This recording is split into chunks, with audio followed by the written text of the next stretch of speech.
buddies. Woo! All right, cool.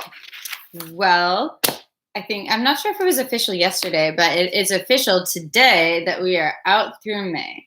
So it looks like for the most part, all of this stuff that we're going over, I'm trying to go over, we're not going to be able to do in the classroom, which is tragic, because it's much better if you can work on it while I'm there to help. So whatever, we're just going to adjust. It's totally fine.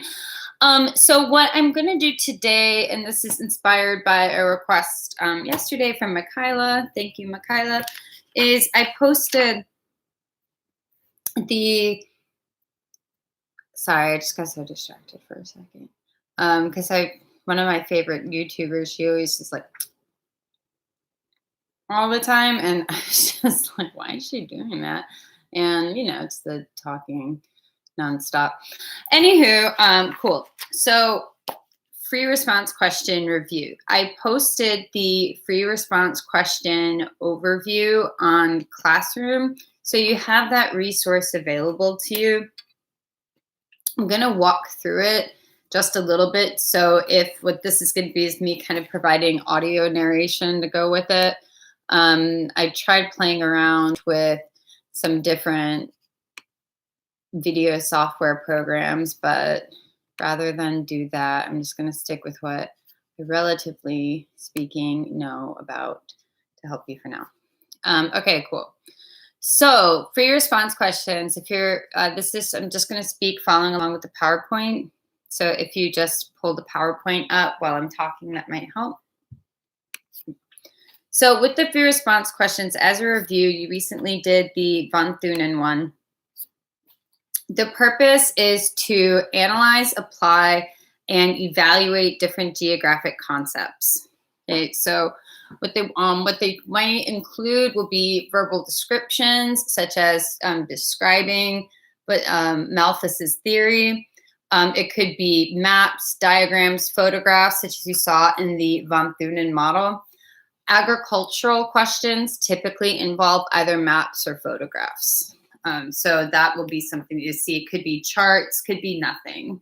Okay, but with the questions, you should be getting 3. And this could change, but we'll see. The first one will have no stimuli. Okay, you can see that. What does no stimuli mean? That means no picture, graph, or map.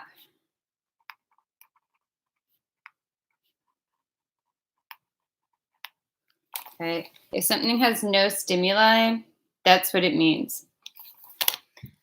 The second question should have 1 stimuli.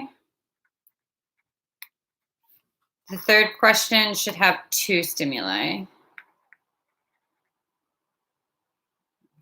Okay. So the von Thunen question you guys have, that counts as 2 because you have 2 pictures.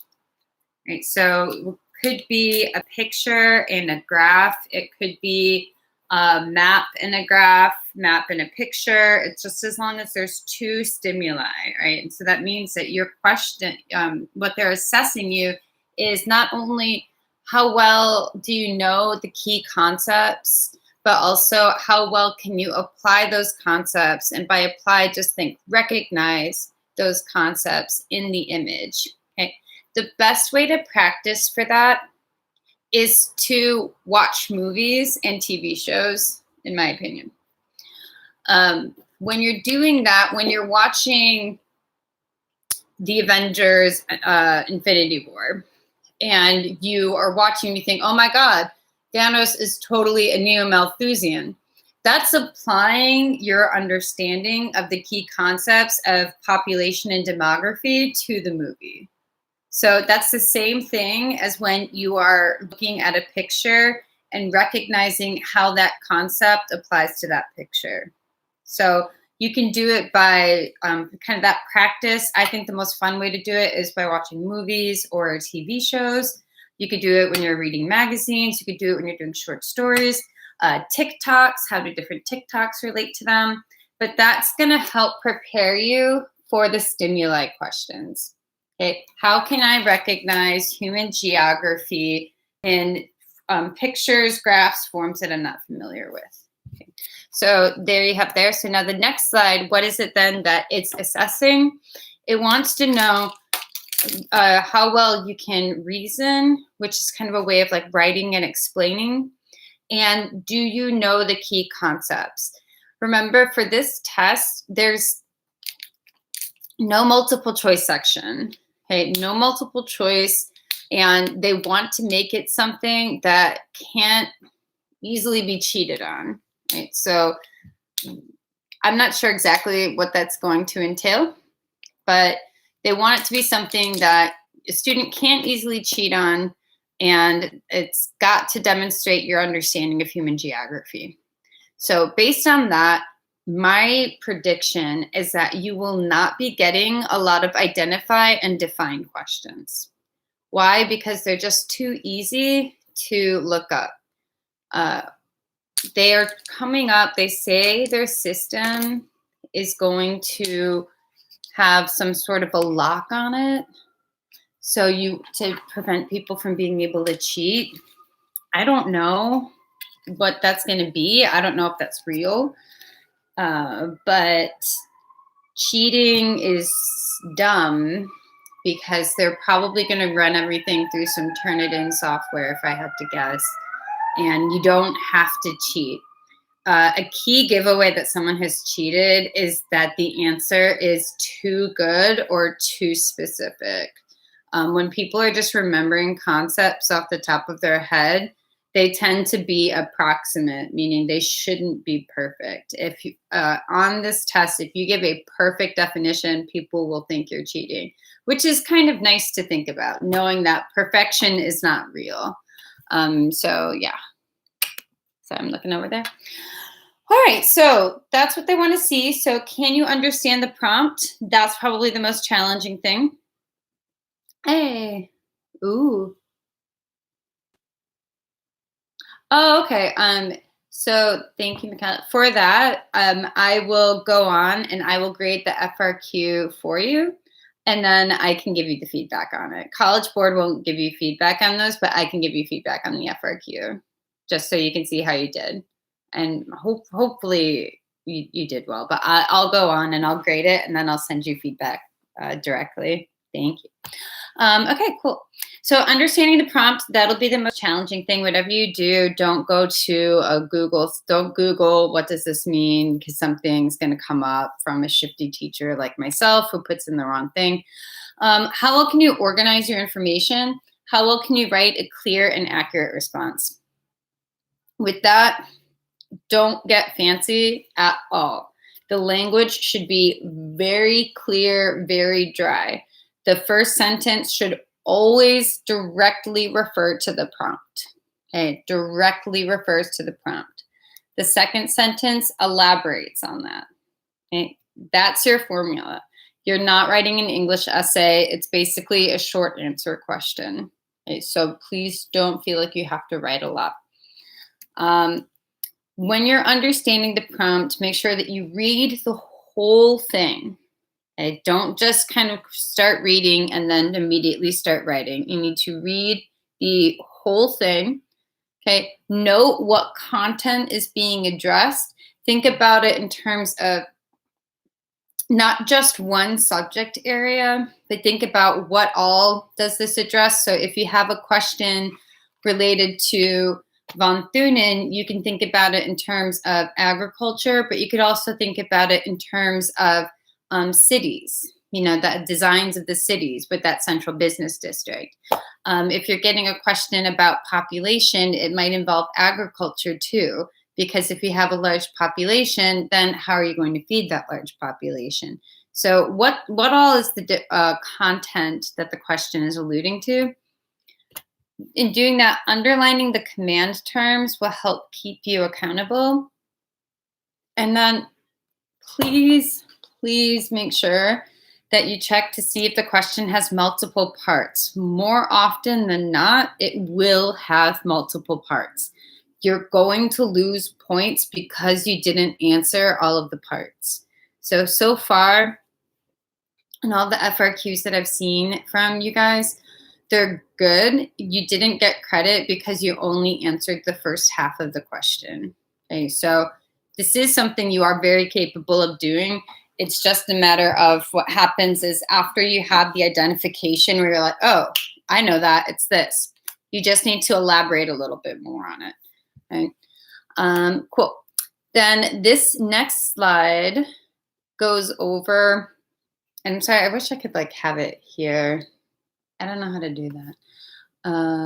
Yeah, I just don't know how to do that. Now I'm clicking around.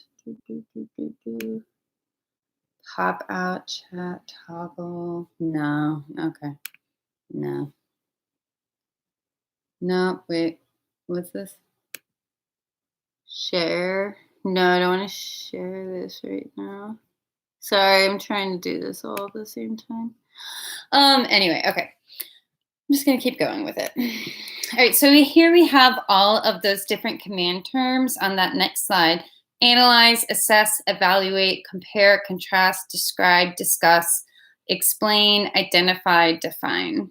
Okay, those are all the ones that you're going to get. A lot of times they're basically asking the same thing. So don't worry so much about like, oh, what does analyze mean versus explain? Just stick to the formula for sentence writing. Oh my God, I just realized, do you see that little elephant butt? That looks obscene. Ooh, that bread is moldy.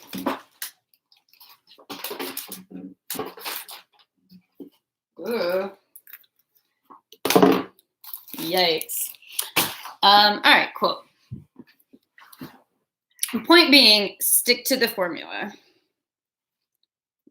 How many sentences do I need to write? The slide coming up is going to go over that. Okay. Then here we go. From the reader, this is an example of what the chief reader is looking for an explain answer. You need to, student will have to show how a model concept process partially explains real world phenomena. Student needs to show examples of how the model matches with specific real world examples. So again, that's just you being able to take the concept and apply it to something that you see in your everyday life. That's why movies and TV shows are pretty great. If you don't think referring to a specific movie or TV show sounds extremely professional, or you're worried that maybe, let's say it is the Avengers, and you are like, that is a fantasy film, science fiction fantasy. I can't cite anything specific with that. That's fine. Don't cite the specifics of it. Say that some people believe that the world is overpopulated and that the only way that we can accommodate that is if the population significantly decreases. If you say that, then you're talking about what Thanos wanted, but you're also defining a neo-Malthusian. Okay, so take the concept that you know, see how it can fit somewhere else. Okay, see what you know, see how it can fit somewhere else. Scale of analysis, the next slide there. That's the type of thing where it comes to understanding the question, where it sounds confusing, but you know what it is. The scale of analysis is just looking at how big of an area, and you can kind of think about like telescoping in. Like, how big of an area are you focusing on? Are you trying to see how a concept applies at a local scale? How is the coronavirus affecting Chicago? How is the coronavirus affecting Illinois? How is the coronavirus affecting the United States? How is it affecting the world? That's the scale of analysis. So a scale of analysis is going to be like, what exactly, how big of an area are we looking at? And then how does that impact or change the way that we think about something? So for example, with the coronavirus, at first, if you're looking at a global scale of analysis, people weren't concerned about it. Okay, and then even when it went on a national level in the United States, people still weren't as worried about it because it didn't affect us locally. I'm talking about in Illinois. And then as soon as that scale kind of becomes more personal, that tends to be when people are recognizing it more. The other example I put here is uneven development. You can look at countries in general that have lots of uneven development or that struggle with uneven development. They'll usually be developing countries or less developed countries. But that doesn't mean that you don't have uneven development in developed countries. So uneven development is an issue that definitely affects the United States. But if you're only looking at the country as a whole on the development spectrum, it's going to be much further along that more developed country compared to the other. That's your scale of analysis. Okay. Organize your information. That's straightforward.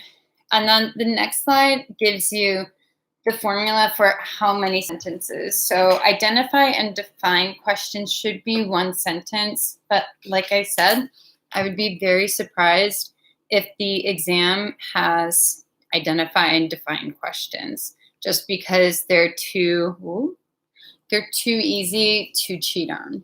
So I think it's really going to be more about how you're going to apply different concepts and models. Okay. The other thing I want to say about cheating, and this also affects, it's not necessarily assuming everyone's bad or anything negative like that.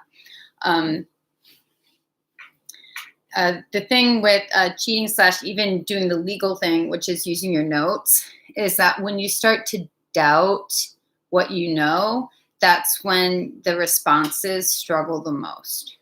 Okay, a lot of times you do well on those tests where you feel completely unsure of your performance because applying your understanding feels uncomfortable sometimes. But you can do it. So the notes are there to help you, but if you find that you're doing a lot of reading, it's now becoming a crutch / a handicap. So don't do that. Okay. So then it says write your response, and that is the overview of how to approach it. Now, this is where it would really be great if we could do this together. But whatever. So the next part that makes it challenging is how do we take those questions and translate them into something that you can quickly and easily answer? Since that's really the hardest part, is how can I translate it? Because a lot of times my students will say, Ms. Mizzy, I understand it when you ask it, but I don't know what this is saying here, which is totally fair because that's what they're trying to do. All right, so what I'm going to do is I'm going to pull this example from what an AP Human Geo teacher recently posted. All right. And she was being a little spicy. Whoa. Okay. Where did it go? Maybe it was on a different one. Sorry, is this the part that drives you nuts? I have this real fear that people are like gonna make weird like memes of me. No. Okay. All right, cool. So I'm gonna type it in the chat box. Now, here's one question. So it says geographers use regions to make sense of the world in which we live and a variety of data sources to create regions. Okay. All right. So data sources to create regions. Okay. So first question here, explain the concept of region and how geographers use the term to make sense of locations.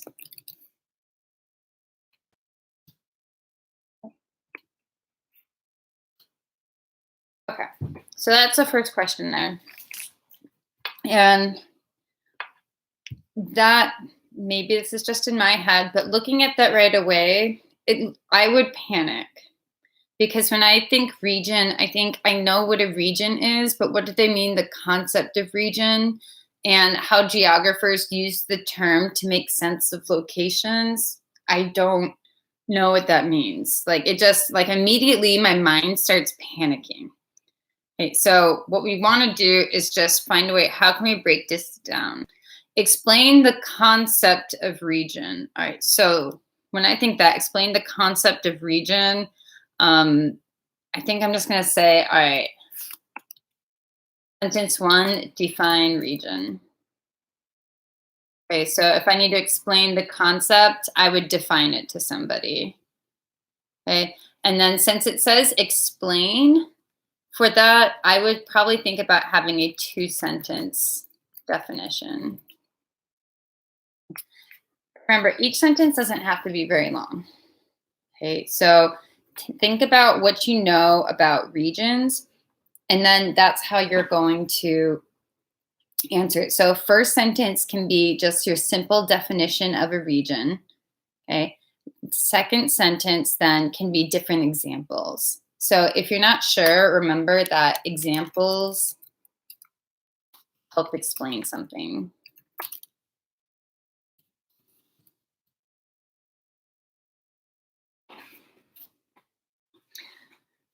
From there, it says, how do geographers use the term to make sense of locations? Okay, and that's just from there. How are we using this to make sense of locations? Just think about any time someone refers to a region, why are they doing that? Okay, so why would someone want to refer to a different region? And for me, in my head, I'm just thinking, well, to organize it, to be able to kind of organize what you're talking about, to help other people understand what you're referring to be able to compare and contrast different areas. So for that second one, don't think that there's a set answer. Okay, so I'll put that as a note here.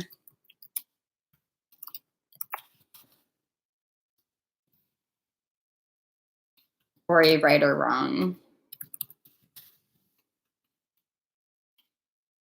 So that second part, if you said that it's to compare and contrast different regions, or it's to help people get a sense of the relative location of a place, or it's to just in order to better illustrate the situation, all of those work. All of those things work. It sounds confusing, but you know all of those things. Okay, so I think that's good. Or not. We'll see. All right, and so then the next part B, is describe major difference between formal and nodal regions. That's the second part. If you look at that, what's that question asking you? What's the difference between a formal region and a nodal region? Okay, so if you don't know what a nodal region is, then you might panic a little bit, but you can still tackle that question. If you can remember what a formal region is, then you can still tackle the question. Right? If you don't get too specific about nodal, that's okay. But remember, that should be the worst case scenario. A formal region, I tend to think about it as being one with formal boundaries. So a state is a formal region. Okay, and it's a region that's going to be unified by a common characteristic. So that characteristic could be, if you're from Illinois, the common characteristic is that we are all in Illinois and we are subject to the Illinois Constitution, or we're all citizens of Illinois.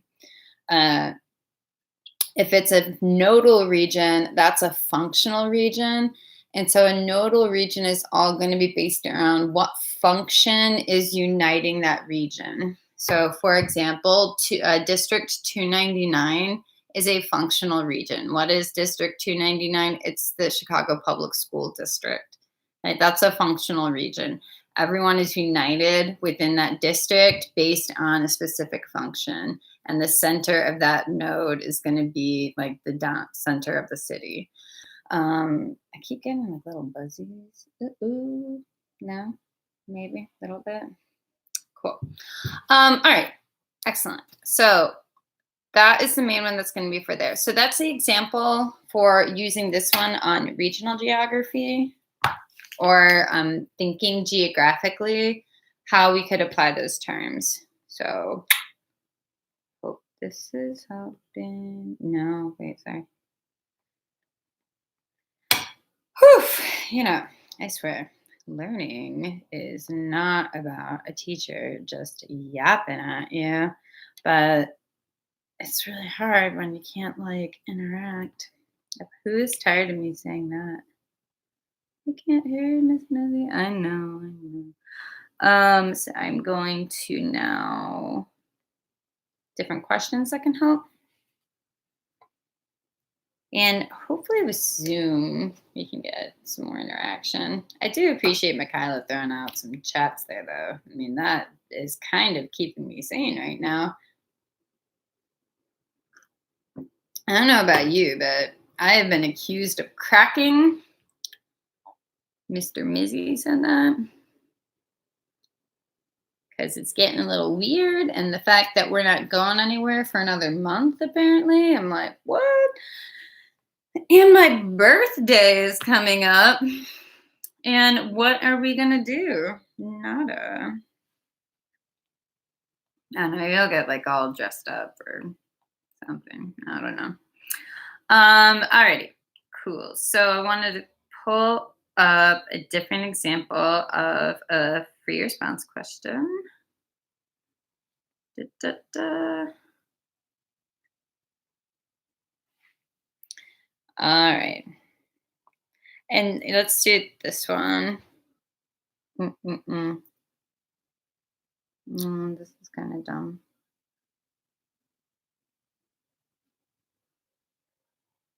No, that's kind of dumb. All right. So that is all designed to, I'm just going to pause it there. I don't know if that is helpful or what. So here, from there, if you did the Von Thunen FRQ through my AP, then I will go and I can give feedback on that. I'm going to post following spring break when e-learning officially begins, how I'm going to accept submitted work or completed work. What I had thought would happen is that everyone who did work during the closure would show it to me upon our return. Since our return is not looking so good at this point, we're gonna have to figure out a way to do it digitally as best we can. If you know anyone who does not have access to a device that can get them online, whether that be a phone or a computer or whatever, please reach out to either Kenwood, the main office, or reach out to me so that way we can get you equipped with the technology. Because CPS says they're going to do it and you deserve it if we want to make e-learning work. Great. So from there, what I'm going to do is today, hopefully this helped, maybe. From there, I'm going to post pages from the textbook on what to read. And sorry if things change a little bit as we go. I have a whole plan for a year and then it gets thrown out. So I'm going to post pages from the textbook. It's key issue 4, and I'll post a worksheet to go with it too. The key point is to go over key issue 4, chapter 9, key issue 4. The worksheet is helpful, or you could take notes on it. So if you do either take notes or the worksheet, then I will give you credit for doing that work. After we do that, then I have a PowerPoint presentation that's going to go over all the different agricultural revolutions. Hmm, YouTube Live is not the best way to do it. So Zoom is really going to be the best one for that. For Zoom, I will post a link and then hopefully we can get it going that way. So I can help with that. And yes. And so from there, then we're going to do more FRQ practice. Okay, cool. So I think with that, I'm pretty tidy at doing this at a half hour. It's kind of nuts. So that is going to be that for today. I hope that FRQ overview helps. I will have more overviews to come that'll just be kind of comprehensive reviews. Don't know yet what date the AP exam is going to be. Hopefully it'll be in June. So you guys will have more time to study and ask questions, and we can have time to get this e-learning platform working. But other than that, please let me know if you have any questions, comments, concerns, suggestions of anything that we could do. Maybe schedule a live Kahoot. I don't know. And yeah, other than that, I appreciate all of you. I hope you are staying safe, staying sane. I just hope you're taking care of yourselves. I hope you're doing well. And we're going to find a way to make sure that you don't get robbed out of a school year and all that fun stuff. So have a wonderful day, and I'll be live again tomorrow at 1 to explain the Zoom link, and then hopefully be giving a lecture via Zoom. Okay, so that's it. All right. Have a great day.